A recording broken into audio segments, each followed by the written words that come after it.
When the tornado was approaching, we were right here tracking the storm in the studio, and we actually had to huddle our staff together in a hallway just outside. We know that as a tornado-safe space. So we were under the gun just as the community was coming under the gun too, with that storm really only passed about a mile away from our studio. So we were here with you, tracking the storm and every step of the way afterwards. But I remember that was just such a tough day, and really it's been a tough couple of years for East Greensboro and Rockingham County too. It went 30 miles from Guilford up into Rockingham, close to the Virginia border.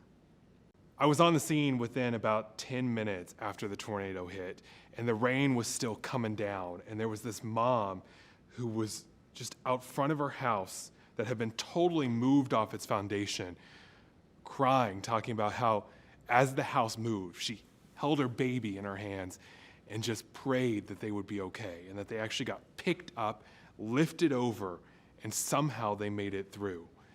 They had to have a place to stay that night, so they went over to their mother-in-law's house. But the mother-in-law was allergic to dogs, so they couldn't take their dogs.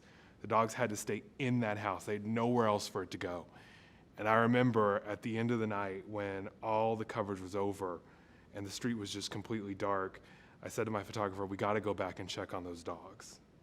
And we did. And a little while later, I actually ran into that family and saw that they were okay, the dogs were okay, the family was okay.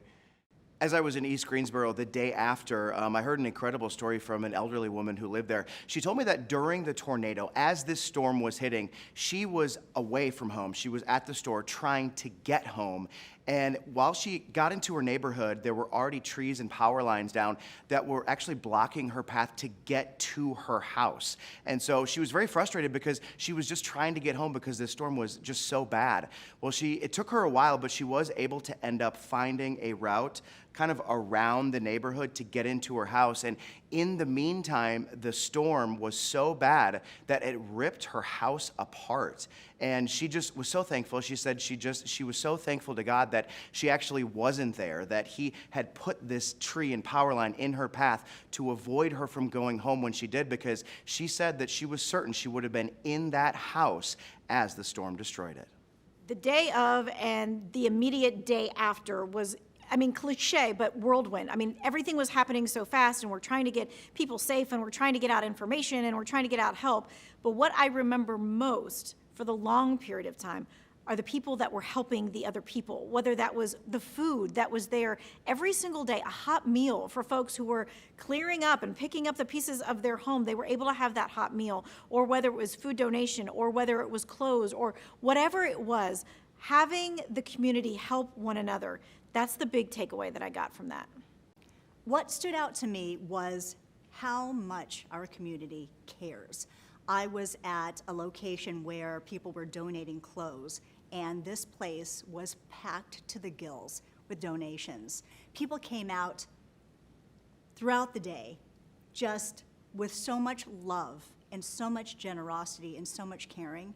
I mean, I know that this uprooted many people's lives, and hopefully what people came out of this and what stood out to them is how much love is part of our community. What I remember most about the Greensboro tornado was how this community really rallied, not wasting a moment to help their neighbors in need.